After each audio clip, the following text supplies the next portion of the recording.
दुष्ट लांडगा. एक लांडगा मस्त मजेत शिकार खात असतो. अचानक एक हाड त्याच्या घशात अडकते. अडकलेल्या हाडामुळे लांडग्याला त्रास होऊ लागला. त्यामुळे त्याला खाता येत नव्हते.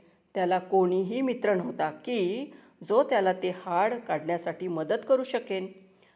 तो शेजारून जाणाऱ्यांना विनंती करू लागला की माझ्या घशातील हाड काढून द्या हो, काढून द्या हो. मग तो सगळ्यांना म्हणतो की जो कोणी माझ्या घशातील हाड काढून देईल त्याला तो म्हणेल तेवढे बक्षीस मी देईन.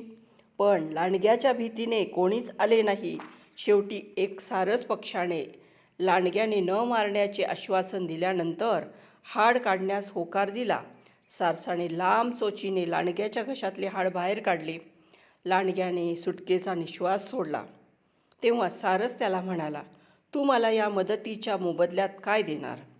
तेव्हा लांडग्याने दुष्टपणे हसत म्हटले, मी तुझा जीव वाचविला नाही का?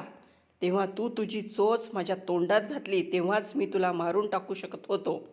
सारस पक्षी लांडग्याचे असे बोलणे ऐकून नाराज झाला आणि जाता जाता विचार करू लागला की हा लांडगा पण किती पटकन उपकार विसरणारा निघाला. मी याची मदत करायलाच नको होती.